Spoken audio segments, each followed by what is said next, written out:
خلق لكم ما فی الارض جميعا دې زمکه کې وګرځه تا ته 1000 نعمتونه معلوم دي ټول نعمتونه به یو طرف ته کو د اوبو د نعمت ته وګورنو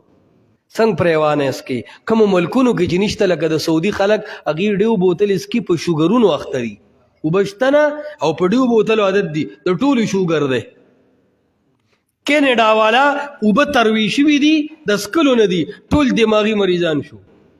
امریکا کې زمکه اوچه شوی را ورشه هغه خلک فلټر شوی وبس کی نو فلټر شوی وب چې خالص کی د هغې د وجود چربي ختمه شوې ده چې چربي ختم شي وجود په کمزوري کېدو راځي که نه هلته د هغو خلکو نظرونه د کمزورتیا نه وتښتېدل او صفای درته ویلي دي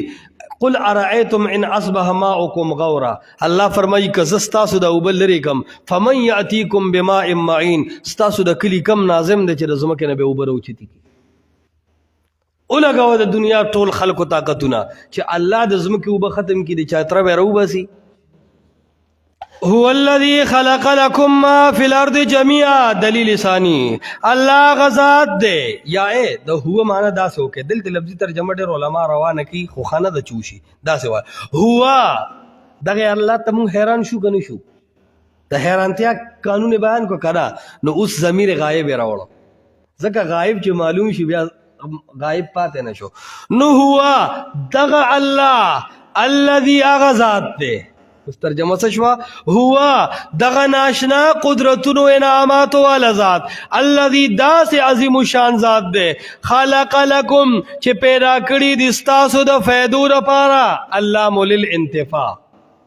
یا لام اجلیه م ویلې دی لام اجلیه دلته هغه معنی داسې وکړه خلق لکم دویمه معنی ولیکئ خلق لکم چې پیدا کړي دي ستاسو د عبرت حاصلولو دپاره ما فی الارض جمیعا ټول هغه څه چې په ځمکه کې دي جمیعا تاکید لفظي دی که معنوي دی لکو څه پوهېږئ اجمعو اقطعو ابطعو ابصعو خلق لکم ما فی الارض پیدا کړي دي ستاسو د فایدو دپاره ټول هغه څه چې په ځمکه کې دي جمیعا ټول په ټوله الله فرمایي په کوم ناشنا طریقه مې پیدا کړی مرګ دیم څه په نمونو دی عذاب ستا بدن دنیا کې پروت دی او الله رب العالمین ستا په عذاب باندې خلق نه خبري پتا عذاب شروع دی رب فرمایي زما باغی پتا عذاب شروع دی خو ستا عذاب زه د دنیا خلکو ته نه خیم چې دومره مهربانم نو فلا تجعلوا لله اندادا د غیرت تقاضا خو منه چې ما سره شریک مه جوړه